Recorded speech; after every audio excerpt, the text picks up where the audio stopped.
A lot of it's going to come down to who you're playing. If you're better than the person that you're playing, and you could go for it, and you just, you're nothing but aggression, just going for the run out every game.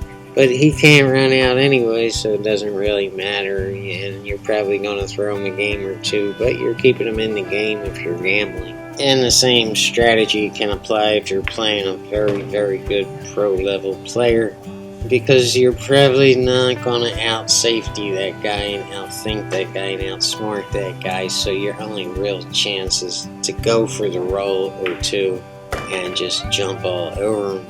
And that guy's going to know what you're doing and why you're doing it. They're either going to respect you for it, or they're going to disrespect you for it, because you're frustrating the hell out of him. Now, if you're evenly matched with someone that can keep up with you, that's when you might want to slow down and start rethinking stuff and playing a safety here or there, if the odds are against you running out.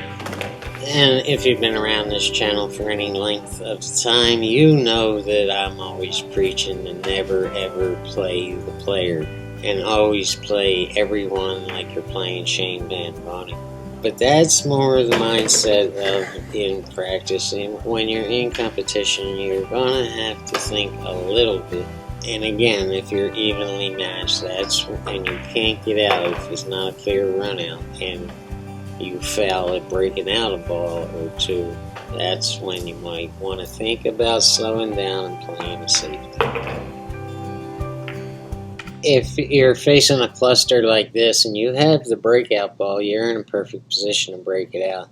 But you decide not to, and you decide to play safe because you don't want to give him or her an open run out. And you're giving your opponent a clear advantage, because now they're thinking, well, this guy just doesn't believe in himself, he has no confidence, he's afraid to play, and just give me some time and I'm going to wipe the floor with him. You never, ever, ever want to give your opponent that advantage of thinking that you're mentally weak and he has more guts than you do. You have to come out of the gate firing and being aggressive to keep him scared. You don't want to be the scared one. And I'm not saying be a flat-out idiot, but if you have a chance to run the balls out, you should take it.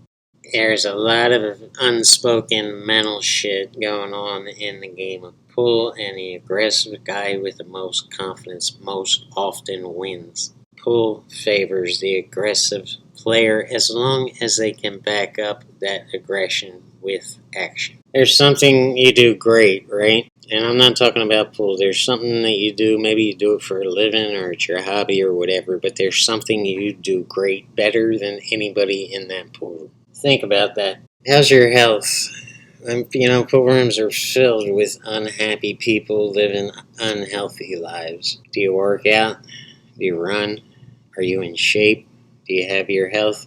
Think about that. How's your IQ? Are you smart? Are you adaptive? Do you learn fast? Think about that. And be warned here, I'm not telling you to be an arrogant dick. This is not about putting people down or pretending that you're better than someone else. It's about you, who you are, what your worth is, and building your confidence. How's your financial situation? Is it good? If your car breaks down, can you afford to get it fixed? You have your own bills paid? You got food in your stomach? Think about that. In this rack coming up, and I ask you which balls you want to take, stripes or solids, and I wind up taking stripes. But the big problem with this rack is these two balls right here. If we want to, go without disrupting these balls and leave them where they are, we're going to have a very tough shot on the 15 ball, because we need a steeper angle than where it is right off the break. We need to get right about here, and that's just cutting it too close, and either way it's going to be a hard shot, and chances are good that you're going to have trouble getting on the 12 or the 13 from there. Now if we look at the other side for a shot on the 12 in this corner pocket, it's just impossible. We can get a bigger angle like we did on the 15, but the 8 ball's in the way of that, and unless we get right here and squeeze in there, it's just going to be impossible. So the only solution is to break one of these balls out and leave ourselves a shot on one of the balls so we can get back on the 8.